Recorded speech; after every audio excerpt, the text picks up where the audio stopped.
Did you start it? Yeah. Okay, we're. That's right. All right, this is the Sideline Talks. Let's do it, baby. Sam Tree TV interview.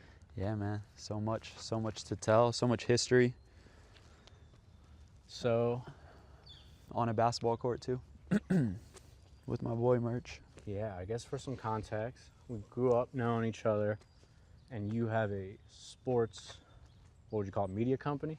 Yeah, I think that's fair. And it's definitely one of the things that inspired me to start doing what I was doing. You know, I had the opportunity to work with you early in the beginning, and Played a big part. yeah, and it was incredible to see like how much initiative it had. Yeah, bro. I mean, it's crazy. I mean, where do we even begin? What do you got for me? Where do we even start? Start by breaking down what is it? What is it now? What do you want it to be? So Sideline Talks right now is just a content channel on all social platforms, YouTube, TikTok, Instagram, even though we don't really use Instagram right now. It is meant to just, like, sports is my passion, obviously, but I feel like sports is like the biggest metaphor for life. That's one of Kobe's biggest sayings. And it really stuck with me and resonated with me. It's something we can all relate to. The stories within sports are something that can inspire a 70-year-old man and an 18-year or 8-year-old kid, you know, growing up and just looking for inspiration. It's not, I feel like there is no bounds. Sports has no bounds. And my only goal is to showcase that in every possible way. I got definitely big inspiration from Kobe, not from him just playing and the mentality, obviously, but what he was trying to build off the court. You know, he was trying to build an animation studio, books, like he basically was trying to build Harry Potter, but for basketball, in like a basketball world, right? And I resonated with that so much because like he stretches the bounds of sports, you know, in that way. And that's where I want to be in 10 years. I want to be stretching the bounds of sports, like Stranger Things, but sports themed in a way, you know, Toy Story, but with a basketball, football, boxing glove, you know, like instead of just seeing someone play basketball, Anthony Edwards drop 40 on the NBA, you know, TV or the NBA YouTube channel. I want you to think of sports in a million different ways, and that's my biggest goal. I feel like right now the easiest way to get in is to make content about, you know, Anthony Edwards and his Adidas deal, or, you know, Kobe Bryant when he dropped this, and LeBron James with whatever, right? Like, but eventually I'd love to stretch what we think of when we think of sport. And what do you think of when you think of sport? Like, what are the reasons you feel like you're so attracted to it? In a way, well, yeah, it's because it saves lives. It keeps people out of trouble. It instills discipline, structure, Yeah. boundaries, you know, keeps you out of trouble. You have to be healthy to play sports, you know, or you have to strive to be healthy to play sports. You have to know what it's like to be a part of a team, more than likely. Even the most individual sports require teamwork, right? Boxing, you still have a coach. Tennis, you still have a coach. You know what I mean? Like, and I just feel like it's so important because it promotes, I feel like, all the right things. That's like my favorite thing about sports is it's like a framework that actually works. Right. Like, I'm so into reality, not scripted stuff. Right. And it's like one of the best forms of reality TV because it's like it's happening right in front of us. Yeah. And I feel like a big part of the beauty is they're also human. You know, it's like pushing the limits That's of like the best thing. what we can do. Yeah. And you know what's really interesting is while I love sport to the death of me, I do feel like there is this thing that I'm starting not to like as of the past like 5 years. It's two things. It's like where we treat athletes almost like circus animals, and where we treat them like superheroes as well. Yeah. You know, it's like they have to be this extreme thing, but in reality, it's like I feel like just keeping the art of the sport at the centerpiece is more important.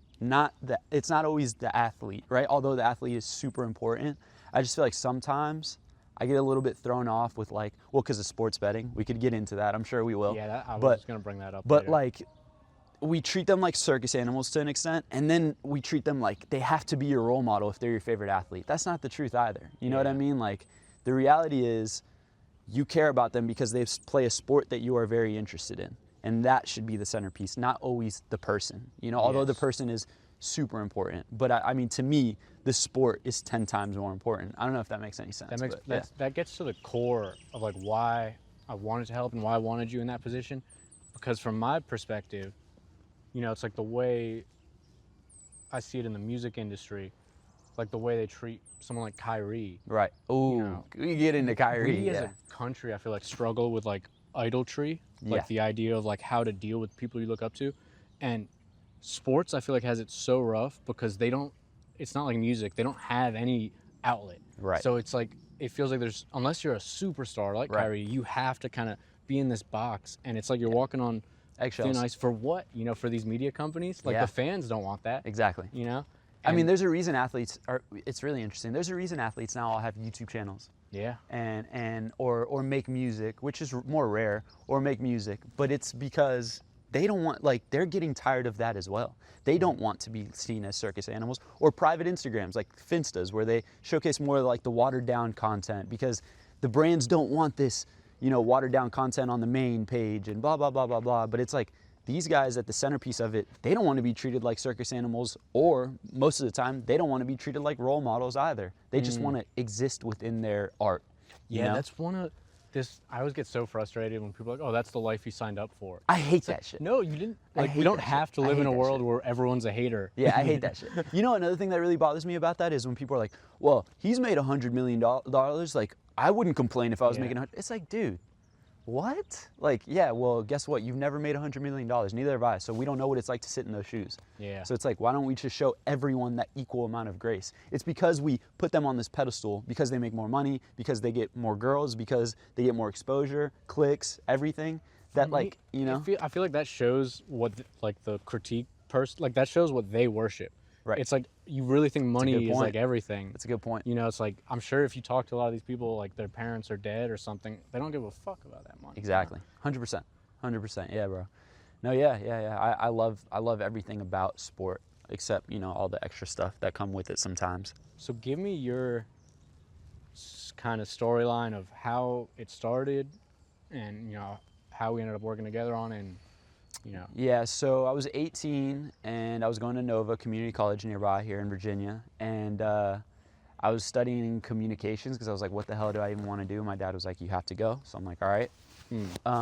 And then I was like, all right, I want to do broadcast journalism, right? And I was like, okay, so Maryland, the University of Maryland has one of the best broadcast journalism programs in the country. So my goal was to go through Nova and then do that, right? And then I was thinking to myself, like, anytime I turn on the TV and see a broadcast journalist, a sports broadcast journalist, I see this cleaned up version of, like, you know, suit and tie, and, you know, they always have a nice haircut, and they always look solid, right? Cleaned up. And I was like, I hate that. Yeah. Like, that's just not me. And then I thought about, Mike Tyson once said, like, everyone worships Muhammad Ali, but I worship Roberto Duran, because he was like rugged. His mom died. He was going through some shit, but like, I related to him way more, right? And that's how I looked at someone called, his name's Kenny Beecham, which is crazy because now he's on TV, right? But he started off on YouTube. And Kenny's like, he's my, like, idol in a lot of ways, because he did it through YouTube, just press and record in his own room. And now it's this giant thing. And I was like, I want to do it like that. And when I saw it done in that way, I was like, man, it's possible. I was looking for someone to show me it's possible. Once I saw it was possible through him, I told my dad, like, hey, I want to drop out of school, 19 years old. And he was really, my dad's the best. Like, he never shot me down. He immediately was like, all right, but you better go all in. And you dropped out solely to pursue this? Yeah. That was the only thing in mind. And it's the only thing that's ever in my mind, you know? So he let me drop out. I had his blessing. And, but I didn't fulfill that. And it's really interesting because I didn't fulfill it, but my heart and my motivation was always there, but my mind wasn't, you know? And then maybe 2 years later, that was so from 19, then I'm 21, like, kind of just in a daze, right? Getting high, doing stupid shit with my friends all the time. And then 21 years old, around that time, me and you reconnect. And the goal has always been, like, let's do this. I've made a couple YouTube videos, nothing special though, right? And then me and you reconnect, and you're like, yo, like, what is it that you want to do with this? I'm like, bro, I'm not sure. So me and you No. Do you remember what happened? Remember what I said? when we were at my dad's house. Yeah, this is before. at my dad's house. Okay. So I was like, I'm not sure. So we started like kind of building like some mock-ups of like, you helped me build a new logo. Yeah, early logo. Yep, the early logo. We'll pop that up on the screen. Like, you were helping me like kind of just develop a vision, bringing my vision more to life. And I was like, okay, this is cool. Like I'm having fun. And then I was like, you know what? Like, let's do this. Like now I'm excited. And then I forget exactly what happened, but I never followed through with it. And we kind of stopped talking for a little bit.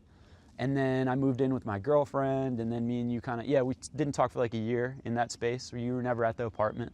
And then I moved again. So I was like, at this point I'm like 23 years old, moved out, and I'm like down. It's through COVID, right? Yeah. It's around COVID time. Bro, I was down bad. And I was really struggling with self-image. I hadn't done anything for Sideline Talks in almost like 2 years. And I was like, bro, I want this so bad. And I remember it was around March, April, and I was like a year after COVID, and I was like, I need to figure something out now. And I told Carmel, I was like, yo, by the end of this season, like by the end of spring, I'm gonna develop some sort of vision, and we're gonna go after it.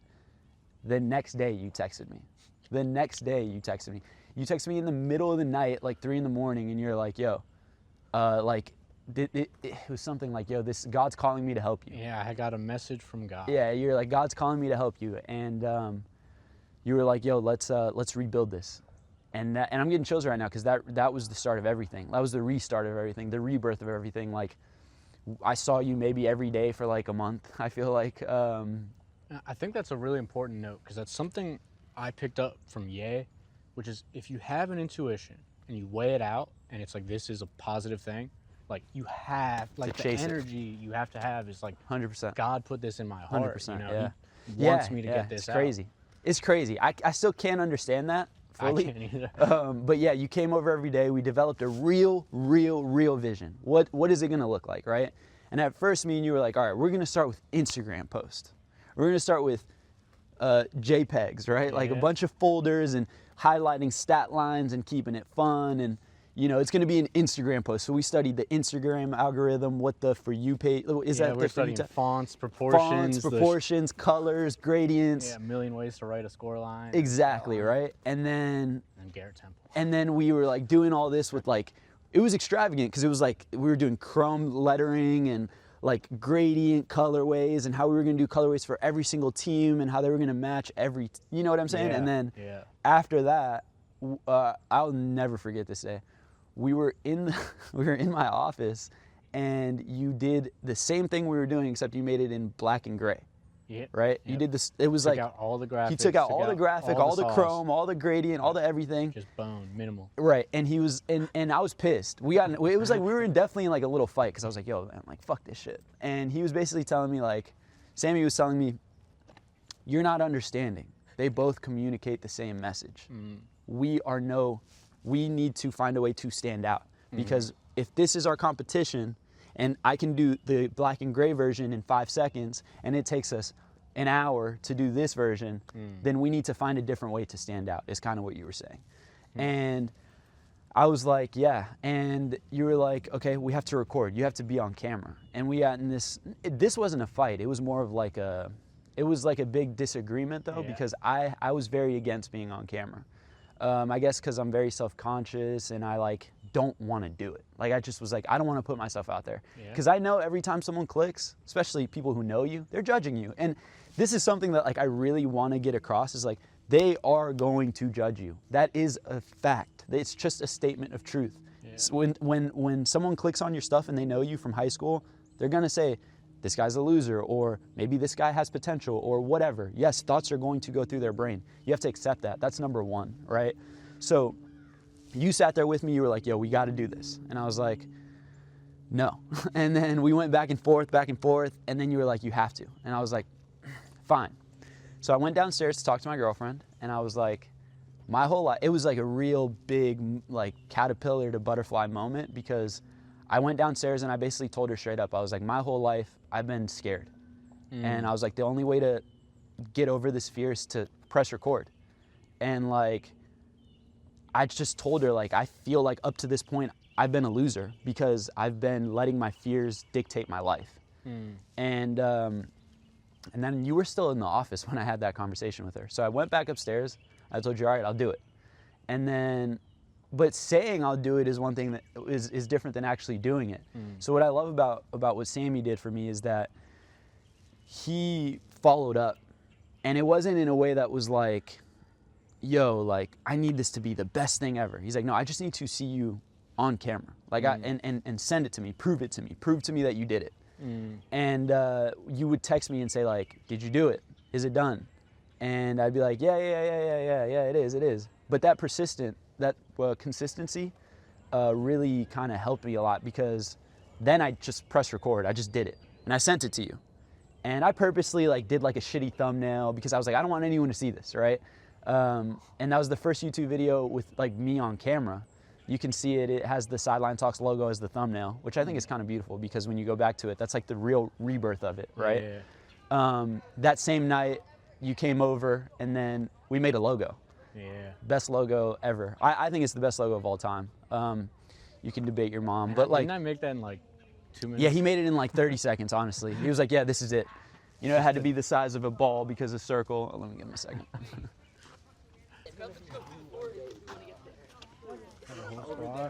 All right, anyway, so Sammy made that logo in like 2-3 minutes. Honest to God, it was done in like 5 minutes.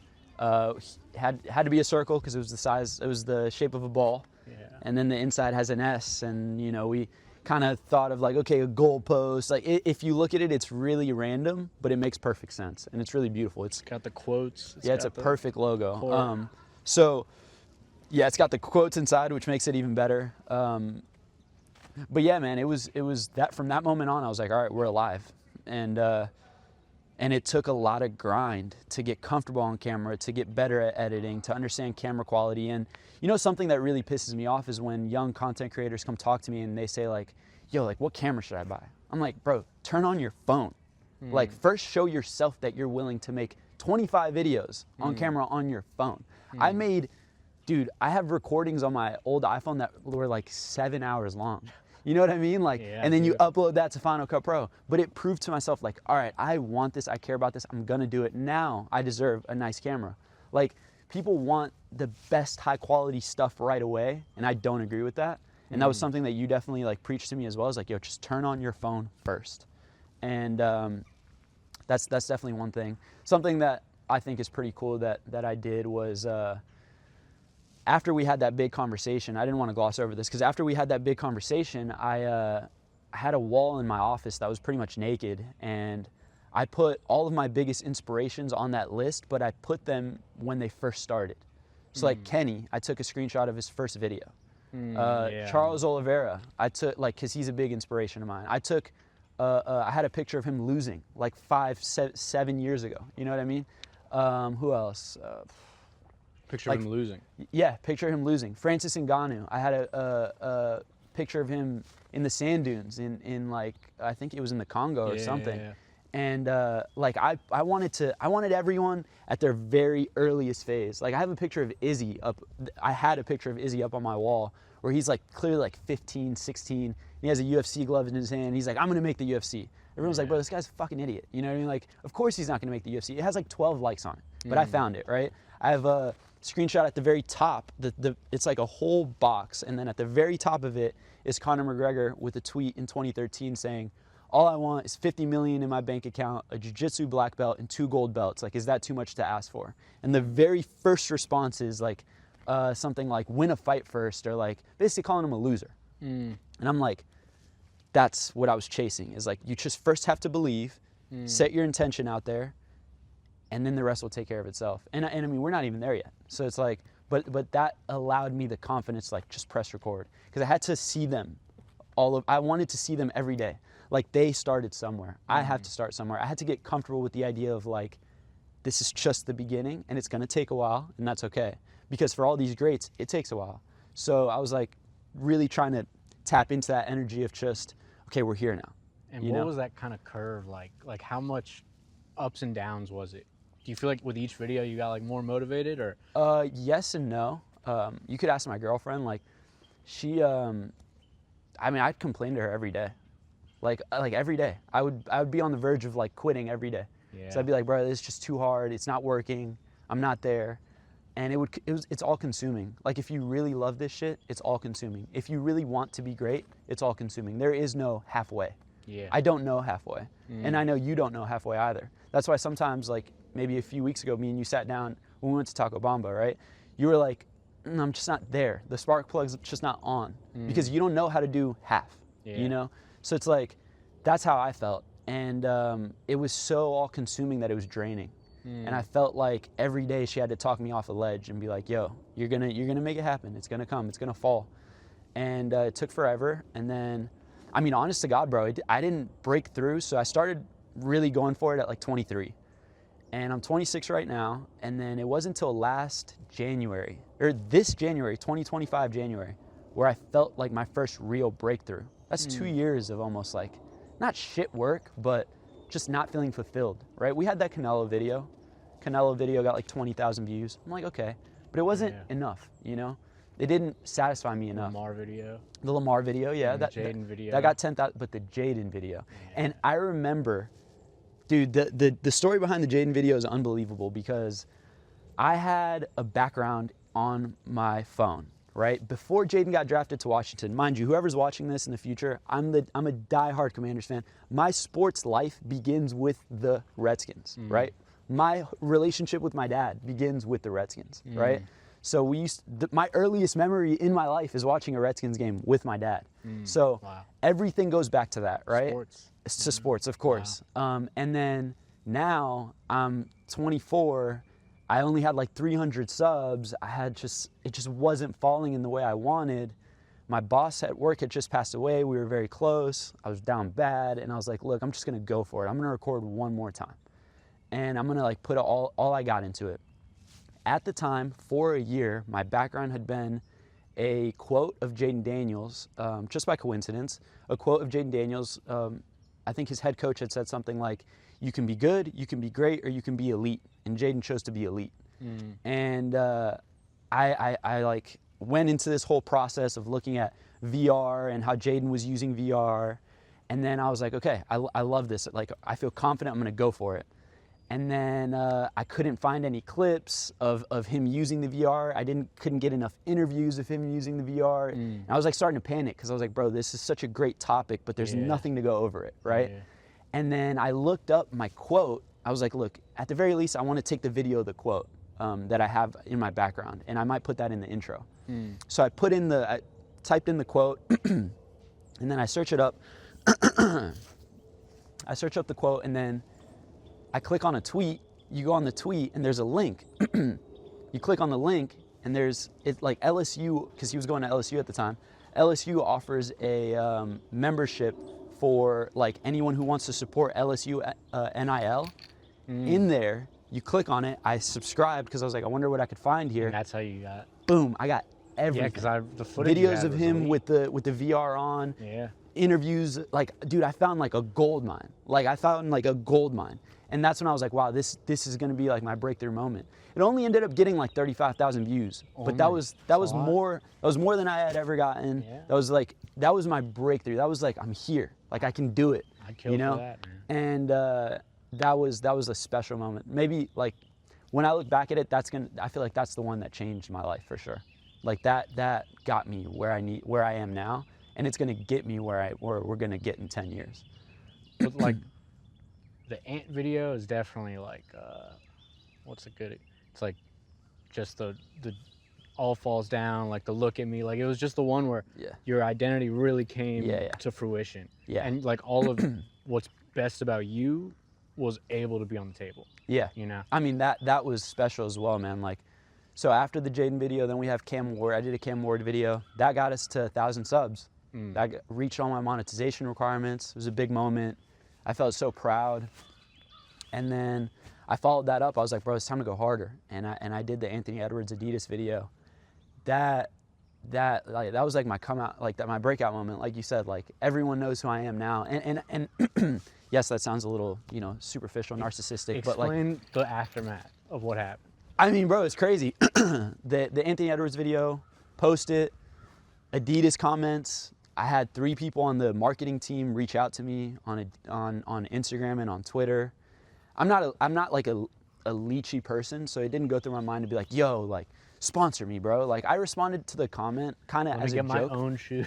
Yeah, right, yeah. Let me get my own shoe. So I responded to the comment Adidas left and said, yo, send a care package. I don't regret that, right? But like, I had people actually reach out to me, and I didn't leech, and because I don't want to, right? I thought about it. I came to you, and you're like, nah, let's just sit on it. Let's just wait. And but that video, I mean, I got love from so many people. It was unbelievable. I had a member from the team of Adidas say the entire fucking creative staff watched it and loved it. Yeah, that's true. Yeah. We're still recording with you. Yeah. No, a member of the Adidas staff did reach out and say that the whole staff watched it and loved it, and that was a moment, man. That was a moment in time, and like, I'm now chasing, like, I can do better than that. You know, I know I can. But that was like all the work paid off, because that whole video I got to monetize. All that money went to me. Adidas didn't. They could have easily copyrighted me, and because I used a lot of their footage, they didn't. Shout out to Adidas, thank you very much. And they hooked me up, bro. I made about $2,000 on that video. Easy over everything. Yeah. I mean, look, okay, let's get into it, because the video's out now. It's over, so I can finally speak my truth a little bit about it. I've gotten so many comments on the video saying, they just copied Yeezy. Like, what a disservice for you not to speak about it. Yeah. We'll just leave it at that. I mean, obviously, bro, one of my best friends is a diehard Yeezy guy. Of course I know that.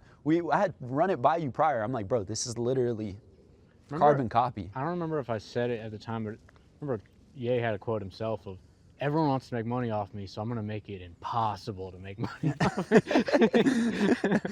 Yeah, and I just thought, like, yo, don't touch that, because it's, you know, you want to be brand friendly to start off, for sure. I mean, at the very least, you're trying to build a name.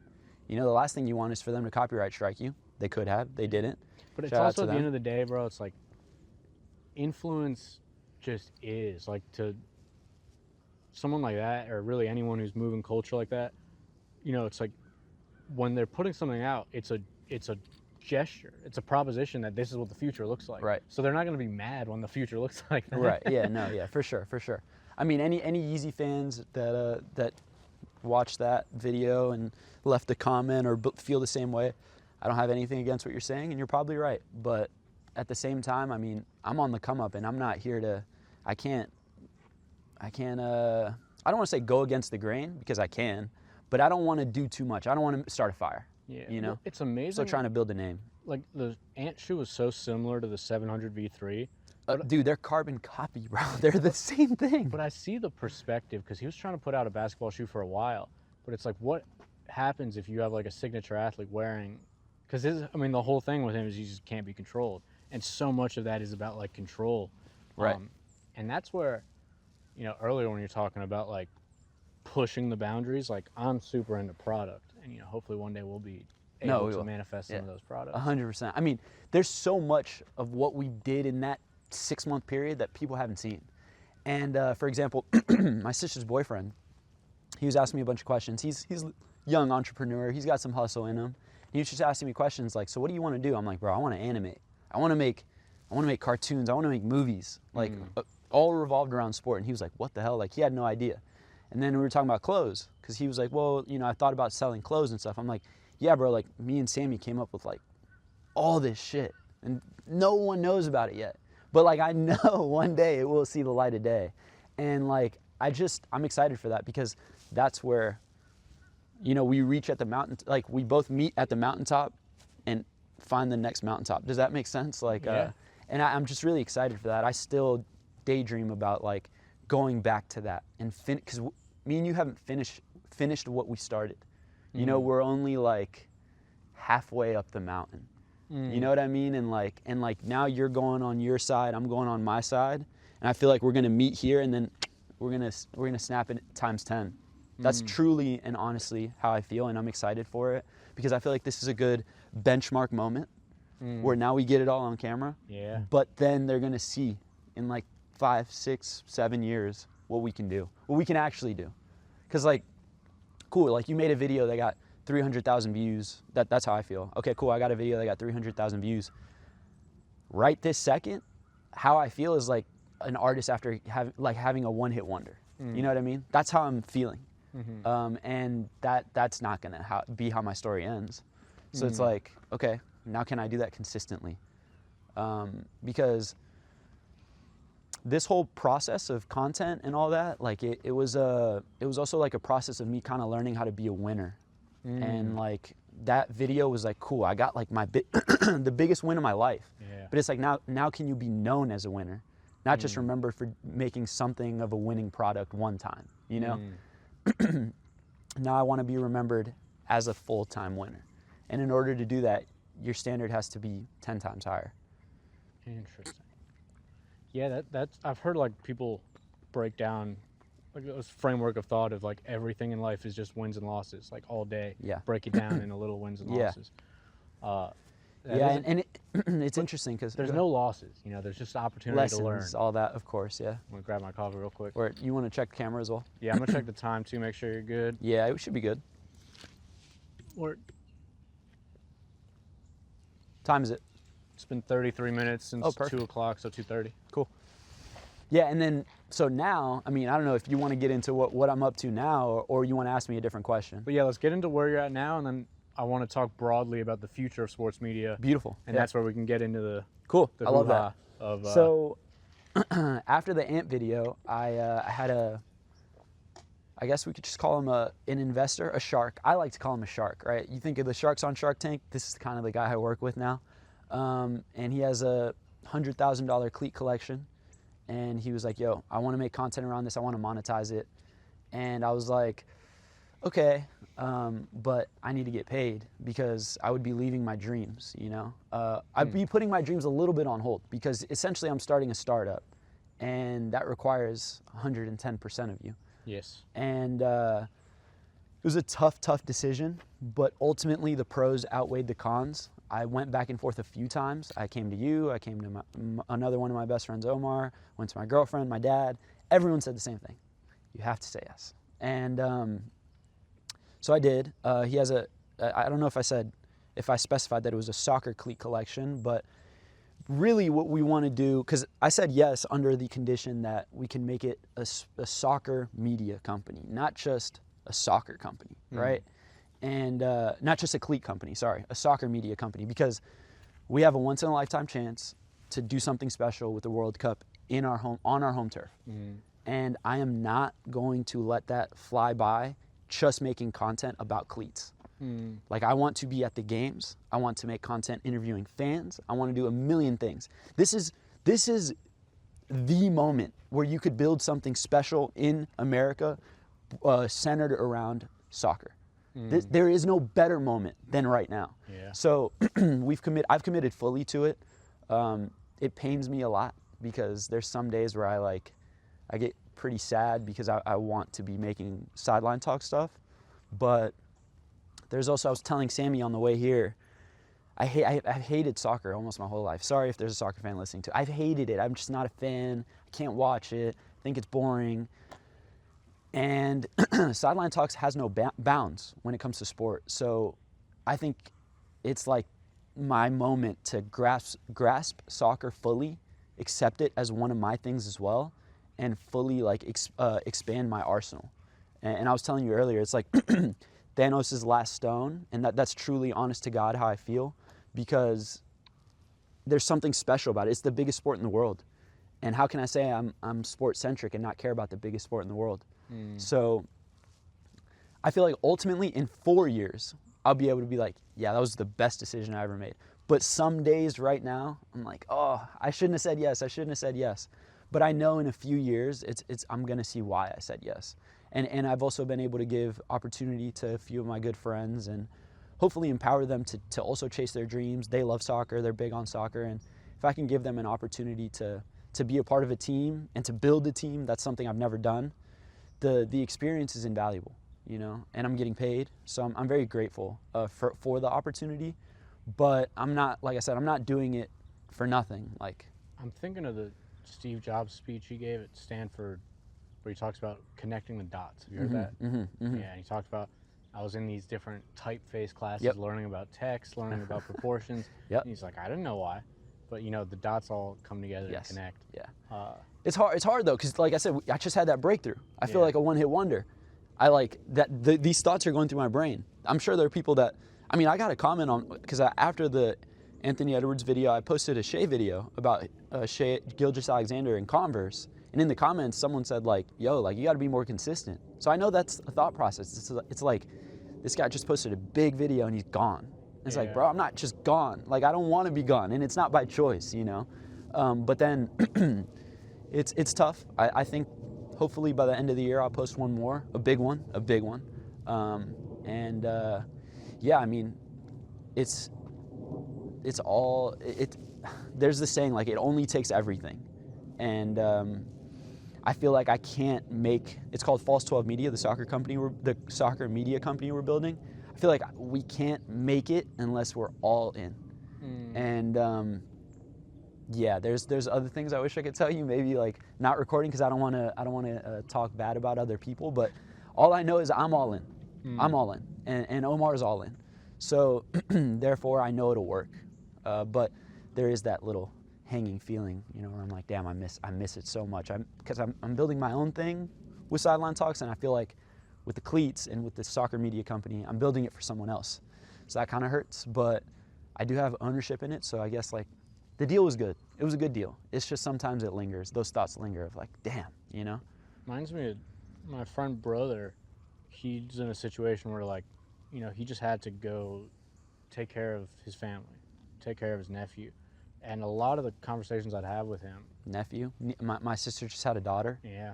And a lot of the conversations I had were, when God calls you to be somewhere, like, it doesn't matter what you want. Exactly. You know, it just doesn't matter. Exactly. And like he just referenced his friend having a nephew. My sister just had a daughter, and so I had a niece. I swear to God, you don't know this. Like, every time I'd come home from your place and it's like 11 o'clock, my mom's like, what are you doing? Like, why are you doing it? I'd always say, like, I'm helping my friend with his YouTube. And she's like, why? Like, people aren't going to help you. And I was like, because he has little sisters that he's helping take care of. Yeah. And that's why, like, when this shit actually started taking off, it's like one of the happiest moments of my life. It's like one of my proudest things to be a part of, because, like, I'm so into this idea of, like, inspiration. Yeah.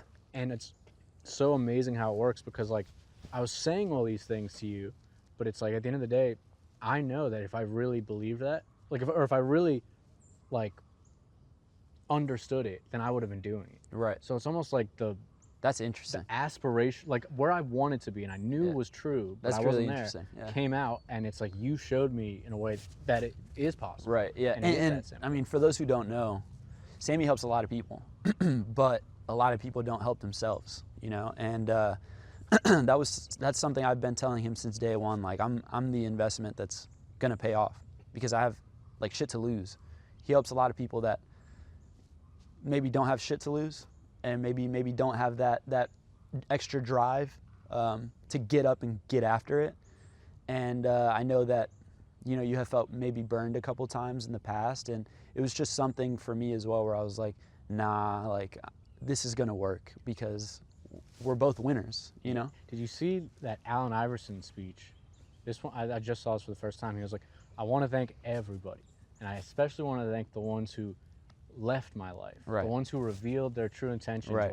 It wasn't too I've never late. seen that, but yeah. Yeah, and that one really stuck with me, is like this idea of, you know, like actually being appreciative, because it's like the longer a relationship like that goes on, like, if you're gonna cheat on me, do it day one. Don't do it when we're kids, you know? Fair. Yeah, that's fair. And with everything though, it's always like a learning even if not like nothing else, like I learned a lot about. No, yeah. I know you don't view it that way. Yeah. I view it like that way. I view it that way for you. You know what I mean? In a lot of ways. Like in that process, one of the things I came up with was like, if we're in a room of 1,000 people and there's one viewer, so they walk into a room with 1,000 people, what can we do to have a conversation? Like, that's like a foundational thought. And you know, like, that's one of the reasons I advocate to just do stuff and don't think about like, oh, I need to get paid. It's like, at the end of the day, there's an opportunity, like, for me or for someone to work towards something. Yeah. You know, and that's where it's like, even in the heart, like if you're dealing with stuff right now where it's like there's struggle, that's teaching you how to run a company. Yeah. You know, it's teaching you how to address disagreements and how to deal with all these different things? On a personal level, I'll never forget something you told me. We were sitting in one of our good friends, one of my best friends, one of Sammy's friends, Omar. We were sitting in his like patio area, late summer night. We were talking about someone who I won't name, but you were telling me that he's going through a lot, and that he's abusing drugs, sadly, and then because I was telling you that I was going through a hard time with my sisters and my family, and you were telling me like you should actually be appreciative that your hard times are what they are, because there's someone else out there whose hard times are 10 times like heavier. Yeah. And like you should be grateful that God put these set of problems on your specific plate. Yeah.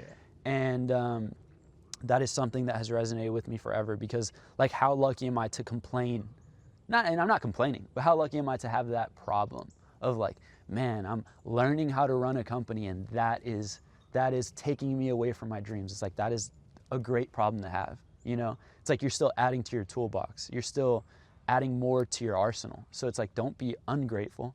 Just try and practice patience more. But yeah, something you taught me a long time ago was that like I should be more appreciative for my problems. So a lot of the times I wake up, I'm like, I get to work from home. Like I get to see my niece every day. I get to make sure my sister's healthy. I get to help out her boyfriend with whatever he needs. Yeah. Like, how lucky am I? That's such a great, you know what I mean? like way to word it. Like I get to, Yeah, not I have right. to. Exactly. And like it's such a blessing, because like everything's temporary. So it's like my niece is never going to be this small again. I'm never going to get to enjoy these specific moments with her.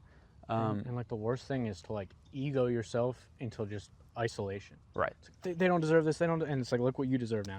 I'm too good for this. Yeah. No, you're not too good for anything, actually. And like, it's a blessing. I mean, the money that I've made has allowed me to help my sister as well, just with groceries in the house, and help her boyfriend as well. And I don't take any of that for granted. I'm grateful for every little thing, because there were times where I was broke, dead broke. Yeah. So who am I to complain? You know. Yeah.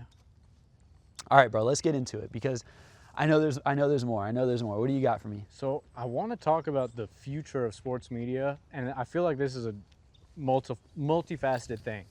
On one hand, what do we want to be the future of sports media? What are we going to manifest and make sure that happens? And then what are some of the things that we need to deal with as gambling? Like, did you just see the Kalshi CNN deal? CNN deal, yeah. The news is going to be a gambling app, so I can't imagine what's going to happen to sports. Yeah, so something that kind of pisses me off a little bit, in a good way though, all good things like we just talked about, right? All good things. But I will just say, something that does kind of annoy me is the fact that me and you, like the essence of what I was doing was anti-hot takes, anti treating athletes like circus animals, anti all this, right? I feel sometimes like, bro, we were so ahead of the curve like 7 years ago, right? And now it's caught up a little bit. Now look, first takes still exist. Stephen A is still kind of a clown, but everyone kind of knows now, like, we don't want that anymore, Like the NBA is the perfect epitome or embodiment of it, because everyone's like, well, LeBron's better than MJ. MJ's better than LeBron. Kobe Bryant. But in reality, it's like, can you talk about setting a goddamn screen first? Do you understand what a pick and roll is? But that does Stephen A. Smith video of him boxing. punch. He's like all the way up here, and like it's really bad. It's really bad. We let these guys and sometimes women as well have spaces that they don't really deserve because they got a piece of paper from a school. And it's like, no disrespect to Stephen A, because like he's talented as fuck. Full disrespect to Stephen A. He's talented as fuck, but there is a little bit of hint of disrespect for sure, because it's like, bro, you're not special. Yeah. You know what I mean? Like he feels bigger than he acts as if he's bigger than the sport. He acts, bro. He walked in, and ESPN, and ESPN has so much blame for this because they empower him. Yeah. Like this dude fucking shows up to the Knicks playoff game, all iced out, walking through, nice watch and everything, and ESPN's posting his walkthrough as if he's an athlete. Like, what are we doing? What are we doing? I never want to that is never my aspiration, to be bigger than the sport or to be bigger than the athletes. The sport is always first. That should always be ahead of me, right? It's like, it pisses me off. I could have kept going, but we're going to cut it for a second, and then we can talk about betting, because it's like, Man, this is real poison. This is real poison. This is not just poison in a way that it's like, oh no, it's infiltrating young minds. The second, can kids even watch sports without getting a FanDuel ad anymore? No, it's not possible anymore. It's not possible anymore. So there's that aspect of it, that it's poisoning young minds and poisoning the way they view sport, something that to me is very sacred. So that really pisses me off.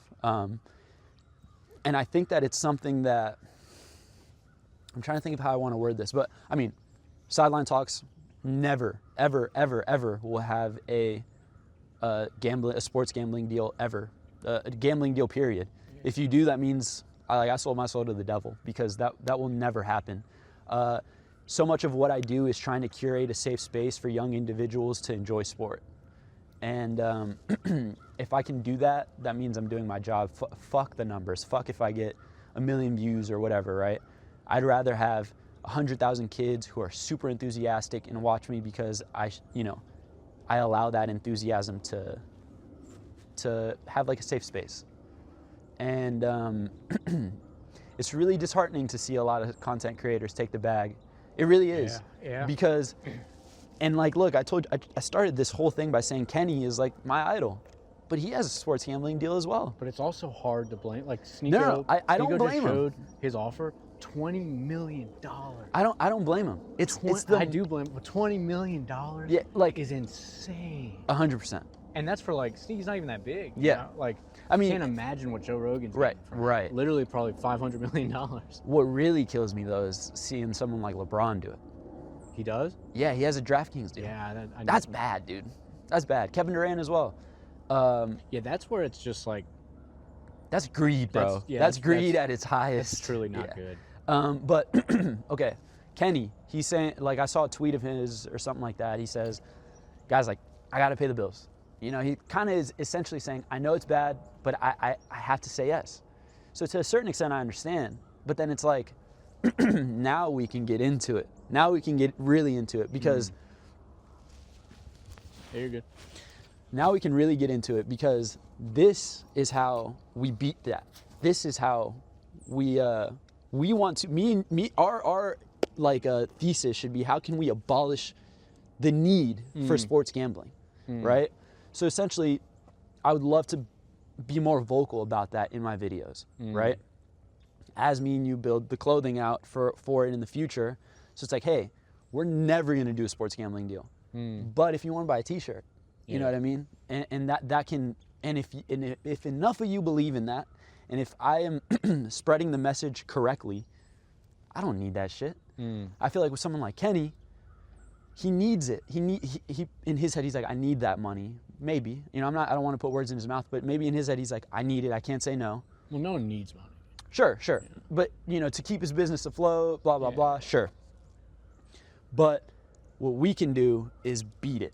You know, I know we can beat it because it's like, well, you have to think more creatively in order to beat that, because that bag is huge. Yeah, and the way they're doing it is that gambling is fun and entertaining. So they're using the fun and entertaining aspect of it to extract people's monies. Right. So if we can just make something that's more fun and entertaining, and it's almost like if every time someone was going to do a sports bet, they just put it into the Dow, like S&P 500. Yeah. And like over the course of a year, if you're sports gambling, you will be flat or negative after a certain amount of time. Oh, 100%. You know, Yeah. and But back to how you beat that is you have to be creative. And it's really interesting because I feel like a lot of these sports media personalities, they're not that creative. They're not that. There's something about sport for some reason, because I look at sport as art, but there's something about the people who cover sport that really lack an artistic touch. makes sense. And really lack a creative way of thinking. I guess it's because it's so black and white. Maybe because sports are so number-centric, and because if Sammy averages 15 points a game and this kid averages 17, well, obviously the guy who averages 17 is better. I'm allowed to look at it in black and white. But if I'm really thinking about, like, the way I like to look at it, and I'd say a lot of sports fans do, is, well, Sammy averages 5 more assists than him. Sammy, you know, he's a better leader on his team. He brings up the group. They've won 6 games in a row. This team's on a 7-game losing streak, right? So it's like, so many sports media personalities look at it in black and white because it allows that. The numbers and things like that allow that. And I just want to be anti that, and I feel like you have given me that sword to be anti that. Because prior I was like, I don't know what creativeness looks like. I don't know what an artist touch in sports looks like. And maybe I felt it, but I've never really looked at it in that way till me and you like really reconnected. And everything we put up on, Sammy's favorite picture that we put up on my wall was a picture of Michael Jackson and Michael Jordan dribbling, Michael Jackson was dribbling a ball and Jordan was guarding him. That's your favorite one. And when we first started our process, Sammy was like, he was saying, show me anything you think is cool.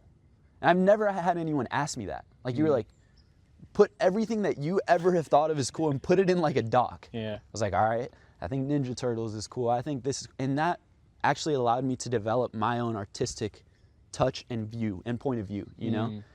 And to bring that all back to sports betting, it's like, yeah, go ahead, just take the easiest bag because it offers you this much more money.